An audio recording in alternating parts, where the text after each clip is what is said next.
कारे नाटवीसी कृपाळो देवासी पोसितो जगासी एकला तो बाळा दुधा कोण करीते उत्पत्ती वाढवी श्रीपती सवेदोनी उष्णतरू माझी फुटती पालवी जीवन तयासी कोण गाली तेने तुझी काय नाही केली चिंता वाहिले अनंत आठवणी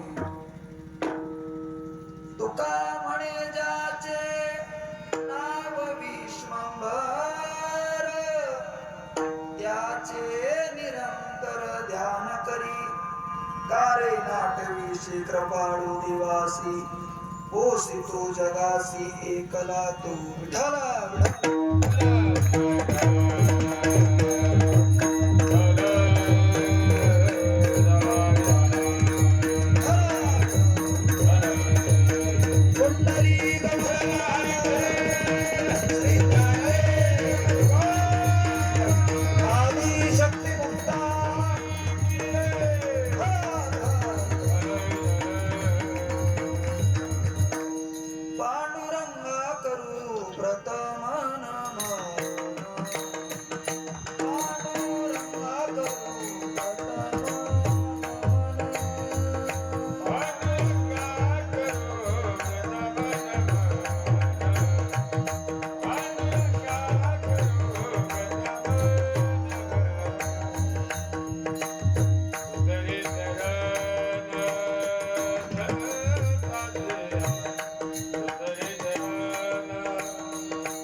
आनंदम मज केवलम श्रीमन्निवृत्तिनाथेति ख्यातं दैवतमाश्रयेत् नमामि सद्गुरुं शान्तं सच्चिदानंद विग्रहं पूर्ण ब्रह्म परानंदं मीश आनंदी वल्लभं शरणागत दिनार्थे परित्रायण परायणे सर्वशार्थ हरे देवी मुक्ताबाई नमोस्तुते।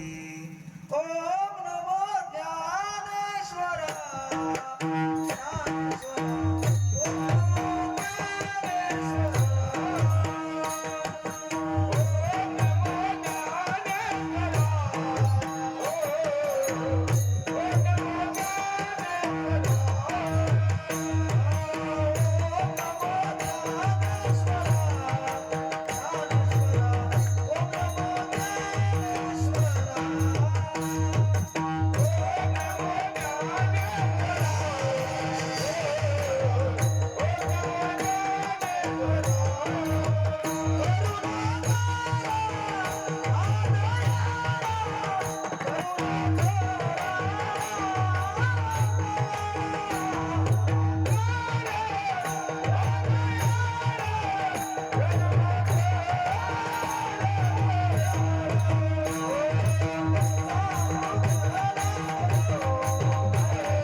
माता मुकुटे जळाले कारुण्य सिंधू भवदुःखारी तुझ विन शंभू मज कोण तारी नागेंद्रहाराय त्रिलोचनाय भस्मांगरागाय महेश्वराय नित्याय शुद्धाय दिगंबराय तस्मै नकाराय नमः शिवाय.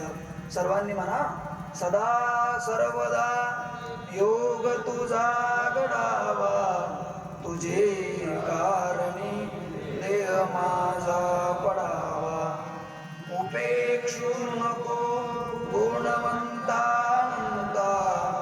रघुनायका मागणेची आता ज्या ज्या ठिकाणी मन जाय माझे त्या त्या ठिकाणी निज रूप तुझे मी ठेवितो मस्तक ज्या ठिकाणी तेथे तुझे सद्गुरुपाय तुझी.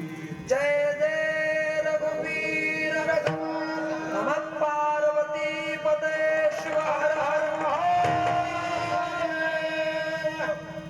कारे नाटवीसी कृपाळू देवासी कारे नाटवीसी कृपाळू देवासी पोसितो जगासी एकला तू बाळा दुधा कोण करीते उत्पत्ती वाढवी श्रीपती सवेदोनी प्रस्तुत.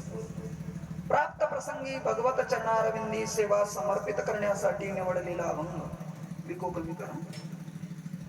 जगद्गुरु जगदवंदनीय श्री संत तुकाराम महाराज यज्ञावत भूतलावर जो जीव मानव शरीर धारण करून आला अशा प्रत्येक मानवाला जगद्गुरु श्री संत तुकाराम महाराज आजच्या या अभंगाच्या द्वारे उद्धाराचा मार्ग प्रतिपादित करतात.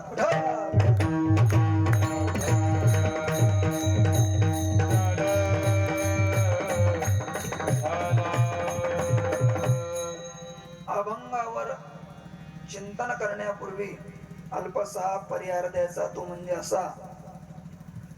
आपल्या पवित्र पुण्यवान केमनगरीमध्ये आज या तळेकर वस्तीवर किम निमित्त हरिकीर्तन सेवा आहे. सर्वांना ज्ञात असली तरी सांगणं तेवढं महत्वाचं आहे. कैलासवासी रुक्मिणीबाई अप्पाराव तळेकर या मातोश्रींच्या प्रथम पुण्यस्मरणाच्या निमित्ताने होऊ घातलेली हरिकीर्तन सेवा.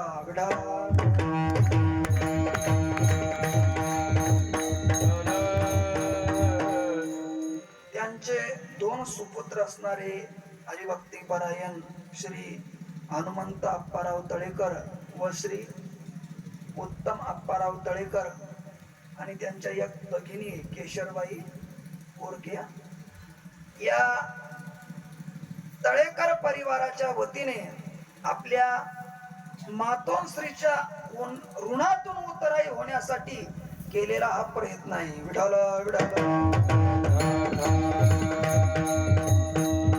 आपली वैदिक सनातन हिंदू धर्म संस्कृती आहे. आपली परंपरा आहे.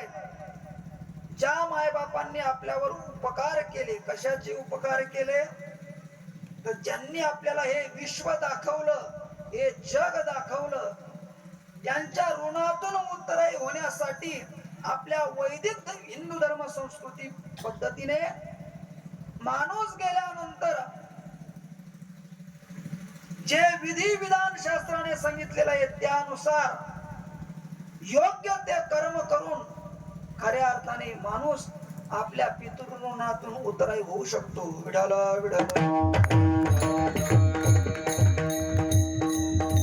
सज्जनो, समाजामध्ये दोन प्रकारचे वर्ग आहेत. एक आहे कृतज्ञ आणि एक आहे कृतज्ञ. केलेल्या उपकाराची परतफेड जो उपकाराने करतो त्याला कृतज्ञ म्हणतात आणि केलेल्या उपकाराची परतफेड जो अपकाराने करतो त्याला मात्र कृतज्ञ म्हणतात. विडाला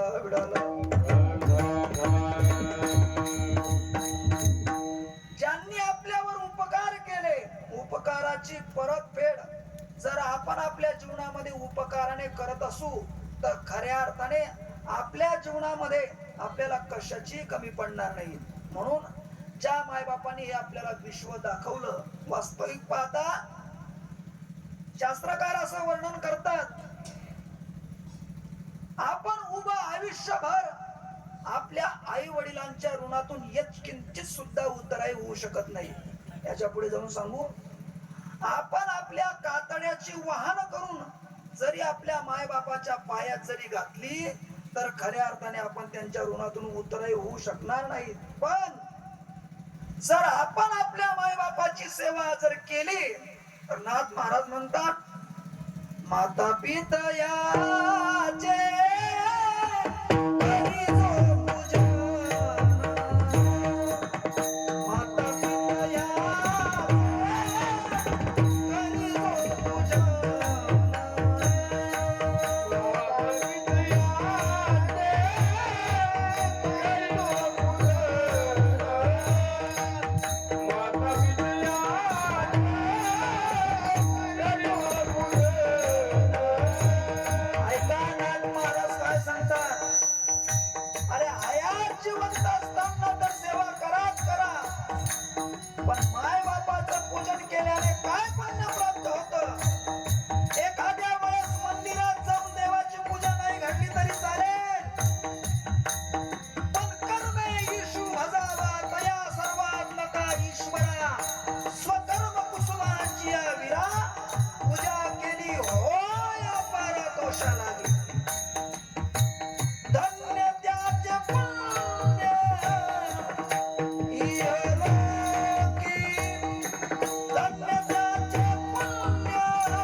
माता पितयाचे करी जो पूजन. पूजन करणं म्हणजे काय? पूजन करणं म्हणजे काय? हातात हळद कुंकू अक्षता घेऊन रोज मायबापाची पूजा करा असा त्याचा अर्थ होत नाही. मी ओवी सांगून गेलो, तया सर्वात्मका ईश्वरा स्वकर्म कुसुमाच्या विरा, पूजा केली होय अपारा. आपलं कर्तृत्व कर्म असा करा की आपलं चांगलं कर्म हीच देवाची पूजा ठरली पाहिजे. अर्जुना, एखादा माणूस रोज मंदिरात येत असेल, रोज मला षडोपचाराने माझी पूजा करत असेल, रोज धूप दीप नैवेद्य पंचामृताने मला स्नान घालत असेल, सुगंधित उठणं मला लावत असेल, नाना तऱ्हाचे सुगंधित द्रव्य मला त्या ठिकाणी अर्पण करत असेल, चांगली चांगली फुलं माझ्या चरणावर अर्पण करत असेल, पण अर्जुना ऐक, माझ्या मंदिराची पायरी ओलांडल्यानंतर त्याचं कर्म जर शास्त्र विरुद्ध असेल तर त्याने केलेली पूजा मला दगड मारल्यासारखी आहे. अर्जुना, तो मला फुल अर्पण करत नसून माझ्या पायावर दगड अर्पण करतोय. पण याच्यापेक्षा पुढचं तुला सांगतो अर्जुना, नाही मंदिरात आला तरी चालेल, म्हणजे तुम्ही असा अर्थ धरू नका मंदिरात जाऊ नका म्हणून, पण तुमचं कर्म असं करा की त्या कर्माने देव संतुष्ट झाला पाहिजे. काय करा? भगवान परमात्म्याला प्रत्येकाच्या घरी जाता नाही आलं, पण माय बापाच्या रूपाने भगवान परमात्मा हा प्रत्येकाच्या घरी आहे. ज्या माणसाला मायबापातला देव कळाला नाही असा माणूस किती तीर्थयात्रेला गेला तरी त्याची तीर्थयात्रा करून काही उपयोग नाही. ऐका, मी महत्वाचा मुद्दा तुम्हाला सांगतो. भगवान परमात्मा या मृत्यू लोकात आला, पण जिथं आला देव त्याला तिथं थांबता आलं नाही. पण माय बापाच्या सेवेत काय ताकद आहे? भगवान परमात्मा जन्माला आला मथुरेत, थांबला का? मथुरेतून देव कुठे गेला? गोकुळात. पण गोकुळात देव थांबला का? 11 महिने 11 वर्ष 6 महिने देव फक्त गोकुळात थांबला. तिथून गेला पुन्हा मथुरेत. मथुरेत थांबला का? नाही थांबला. तिथून देवाने द्वारका निर्माण केली. पण द्वारकेत देव थांबला का? नाही थांबला. पण पंढरपूर असं एक तीर्थ आहे. पंढरपूर असं एक तीर्थ आहे की त्या तीर्थाचा तीर्थराज असलेला पुंडलिकराय भक्त, त्या पुंडलिकाने उपरती झाल्या.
भगवान पांडुरंग परमात्मा पंढरपूरला जसा आला तसाच थांबला.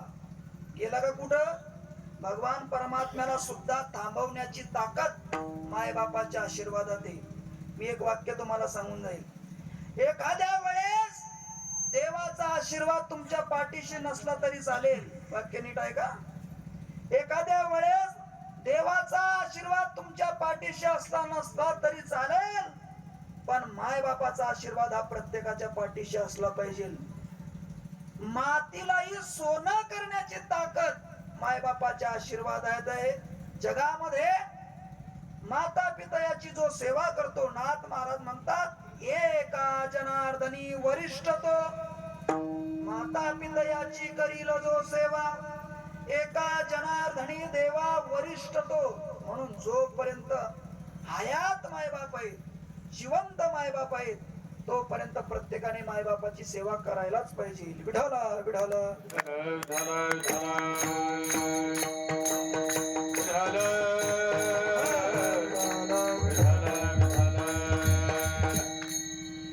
याला म्हणतात उपकाराची परतफेड उपकाराने करणं. आपला वैदिक सनातन हिंदू धर्म आपल्या संस्कृतीचं वेदाचं वाक्य आहे. काय वाक्य? वेदाने सांगितलं मातृदेवो भव, पितृदेवो भव, आचार्य देवो भव, अतिथी देवो भव. देव कशात आहेत? तर आपल्या आई वडिलांमध्ये देव आहेत. म्हणून जोपर्यंत मायबापातला देव कळत नाही तोपर्यंत मंदिरातला देव चुकूनही कळणार नाही. विढाला विढाला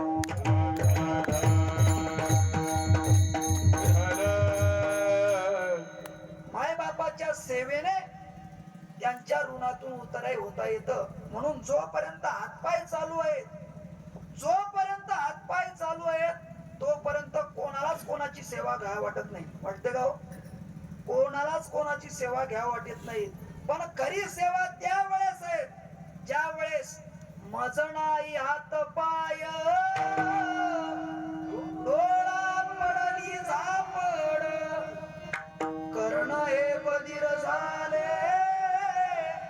वाचा बोले बोबड, नाक मुख गळू लागले लाळा आणि शेंबूड. अशी ज्या वेळेस अवस्था होती त्यावेळेस खऱ्या अर्थाने सेवेची गरज आहे. मायबाप देव हा प्रत्येकाला संधी देतो. बरं काय? देव हा प्रत्येकाला संधी देतो, पण बोटावर मोजणे एवढेच लोक आहेत की त्यांना संधीचं सोनं करता येतं. विढाला विढाला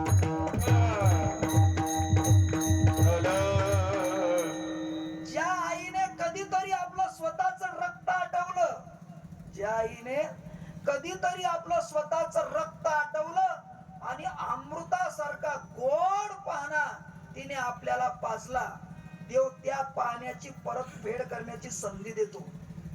ज्या आईने आपल्याला मांडीवर घेतलं, स्तनपान केलं, ज्या आईने आपली दररोज आंघोळ घातली, आपली गन पावडर केली, आपल्याला शाळेला घातलं, एवढी त्या आईने आपली बालपणात सेवा केली, ती सेवा त्या उपकाराची परतफेड करण्याकरता देव संधी देतो.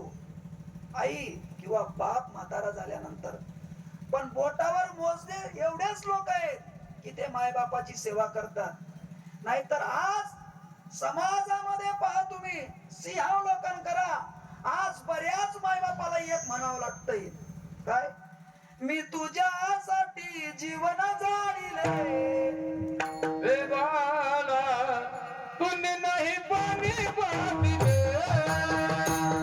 मी तुझ्यासाठी जीवन जाळले. रे बाला,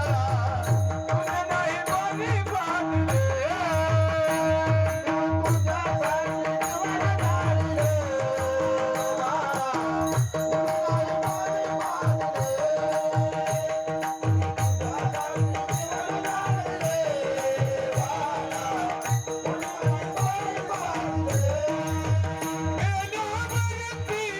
मी तुझ्यासाठी जीवन जाळले.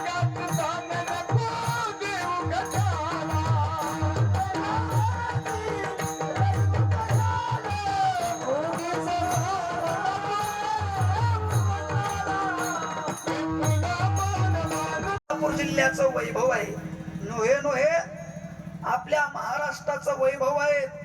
आपल्या महाराष्ट्राचं आराध्य दैवत असलेलं कोण?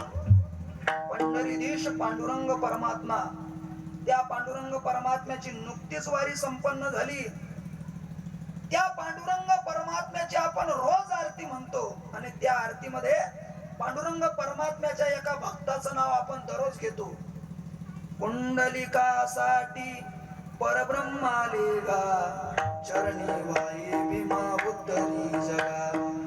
जय देव जय पांडुरंगा, रखमाई वल्लभा, राईच्या वल्लभा, भावी जुवलगा जय देव. रोज म्हणतो का नाही आपण, पुंडलिकासाठी परब्रह्माले गा. का आले? पितृसेवा पुण्य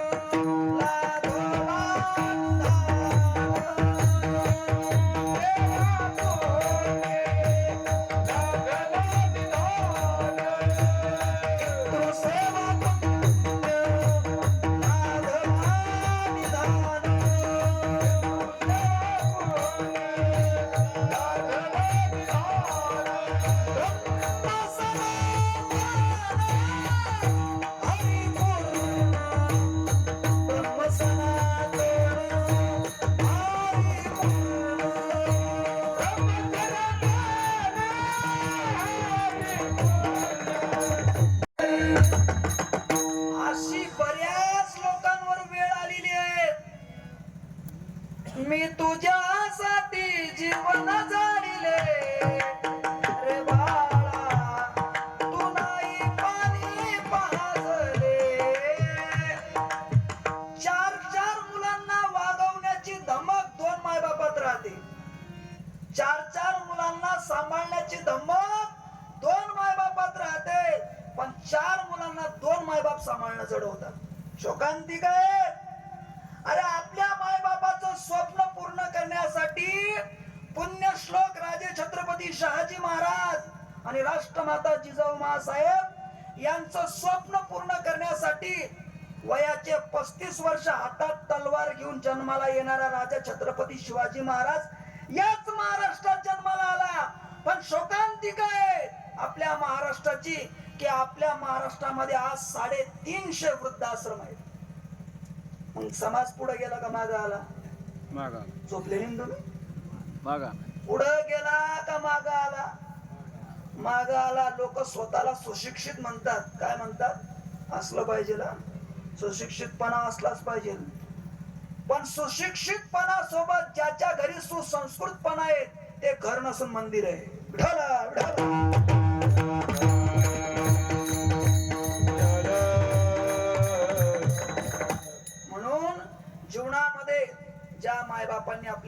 विश्व दाखवलं. त्या मायबापाची सेवा शेवटपर्यंत तर जीवनामध्ये आपण प्रत्येकाने केलीच पाहिजे.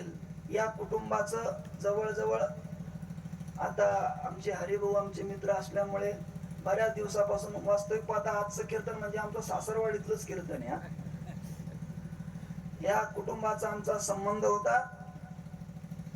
जवळजवळ 100 ओलांडलेली होती आजीने, तरी सुद्धा या कुटुंबातील आजीच्या सुनबाई असतील, आमचे मामा असतील, मामी असतील, त्यांच्या आजीचे नातू असतील, या सर्व परिवाराने खऱ्या अर्थाने त्या माऊलीची सेवा केली.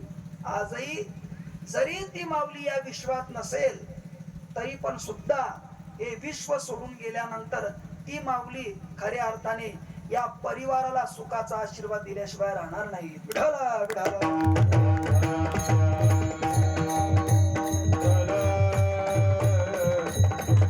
सबसे बड़ी है माँ,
जगामध्ये कोणी पाहू शकत नाही. वास्तविक पाहता जगाला प्रसवणारा विश्वात्मक तो भगवान परमात्मा आहे, पण त्या भगवान परमात्म्याला सुद्धा रडवणारी माय आहे.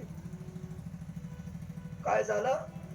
द्वारकेमध्ये भगवान परमात्म्याच्या 16,108 पत्न्या, अष्टनायिका एक दिवस भगवान परमात्मा द्वारकेमध्ये जेवायला बसले आणि रुक्मिणी मातेने भगवान परमात्म्याला जेवणामध्ये माखण मिश्री आणली आणि ज्या वेळेस ते ताट भगवान परमात्म्याच्या समोर आणून ठेवलं, भगवान परमात्मा एवढे ढसा ढसा रडायला लागले. सगळे भगवान परमात्म्याकडे पाहत आहेत. रुक्मिणीने प्रश्न विचारला, प्रभू का रडता तुम्ही? काय झालं तुम्हाला? आम्ही केलेला स्वयंपाक तुम्हाला आवडला नाही? त्यावेळेस भगवान परमात्म्याने दिलेलं उत्तर आहे. श्री शुकदेव महाराज राजा परीक्षितीला सांगतात, हे राजन, त्रिभुवन्यंता परात्पर परब्रह्म परमेश्वर त्यावेळेस रुक्मिणी मातेला म्हणाला, हे रुक्मिणी, अगं तू मला माखण मिश्री खायला देते, पण खरं सांगू का, ही माखण मिश्री पाहिल्यानंतर मला गोकुळातल्या माझ्या यशोदा मातेची आठवण झाली. अगं माझ्या आईने मला लहानपणी जशी माखण मिश्री खाऊ घातली, तशी माखण मिश्री आज विश्वामध्ये मला कोणीही घालू शकणार नाहीत. काय प्रेम आहे! ऐसी कळवळ्याची जाती ऐसी कळवळ्याची जाती,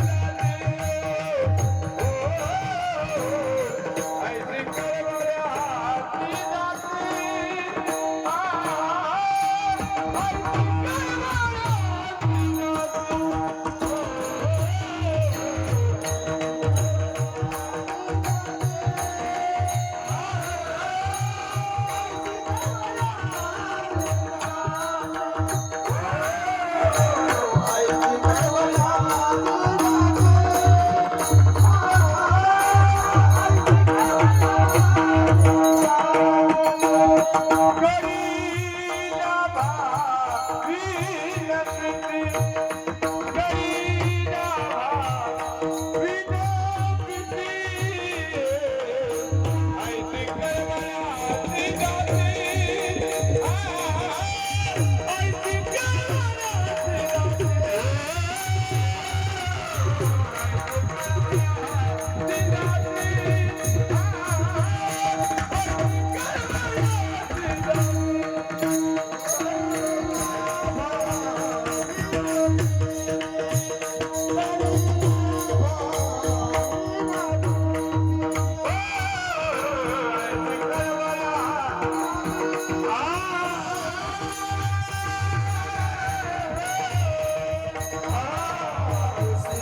करवयाची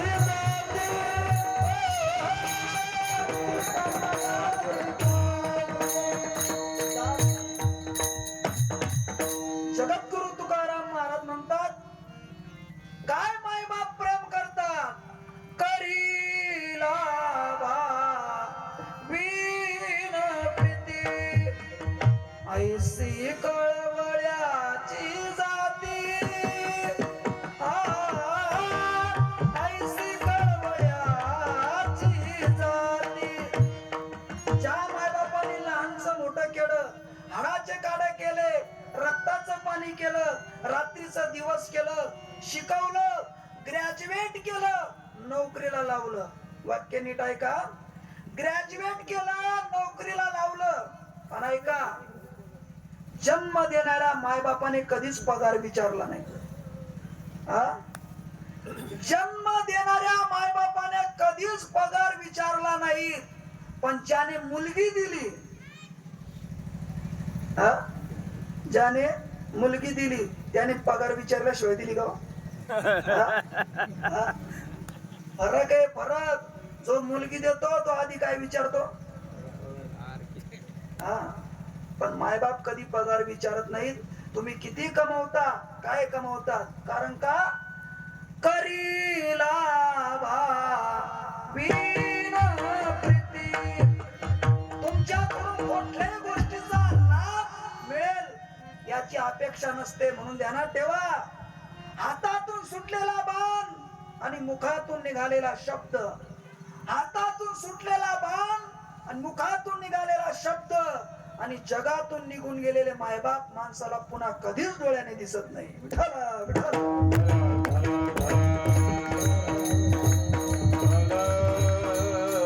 म्हणून आयुष्यामध्ये कधीतरी आईचं रूप आपण डोळ्यात साठवलं पाहिजे. कधीतरी आपल्या जन्म देणारा बापाचं रूप आपण डोळ्यात साठवलं पाहिजे. तो आईचा शब्द आपल्या कधीतरी कानात ऐकू आला पाहिजे. त्या बापाने आपल्याला बोट धरून चालायला शिकवलं, त्या बापाने दाखवलेला रस्ता कधीतरी माणसाला आठवला पाहिजे. आज 15 ऑगस्ट आहे ना, आपल्या देशाचे स्वातंत्र्य सेनानी रवींद्रनाथ टागोर ज्या वेळेस कुठेही कार्यक्रमाला जायचे, त्यावेळेस कार्यक्रमाला गेल्यानंतर कुठं एखाद्या वस्ती शाळेवर म्हणा, कुठं मुक्काम असायचा, त्यावेळेस तिथं गेल्यानंतर तिथं मुक्कामाची सोय केलेली असायची. पण रवींद्रनाथ टागोर हे कधीच शासकीय व्यवस्थेमध्ये कधीच झोपले नाही. गेले निवासस्थानी की आपल्या पिशवीमध्ये असलेली एक वाकळ काढायची. तुमच्याकडे काय म्हणतात? वाकळ म्हणतात ना, गोधडी. गोधडी काढायची, ती गोधडी टाकायची आणि त्या गोधडीवर झोपायची. एका अधिकाऱ्याने त्यांना प्रश्न विचारला, का हो, आम्ही तुमच्यासाठी एवढी सुंदर बिछाईत केली, एवढी तुमच्यासाठी सुंदर आम्ही व्यवस्था केली, तुम्ही त्याच्यावर झोपत नाहीत आणि या फाटक्या गोधडीवर, या वाकळीवर तुम्ही झोपतात. त्यावेळेस रवींद्रनाथ टागोरांनी दिलेलं उत्तर आहे, ते म्हणायचे, अहो तुम्ही माझी सुंदर व्यवस्था करतायत, सुंदर सोय करतायत, मला मान्य आहे, पण हे सांगू का, तुम्ही केलेल्या बिछाईतवर मला झोप लागणार नाही. कारण का, मी ज्या वाकळीवर झोपतो, मी ज्या गोधडीवर झोपतो, ही गोधडी माझ्या आईच्या लुगड्याची. ज्या वेळेस मी या गोधडीवर झोपतो ना, मला असं वाटतं मी माझ्या आईच्या कुशीत झोपलेलो आहे. काय प्रेम असेल महाराज. सगळं भेटेल पण आईची मांडी भेटणार नाही. सोडून या गेली आई, हे आई, सोडून या गेली आई आम्हाला करायला.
आई आई आई म्हणू मी कुणाला.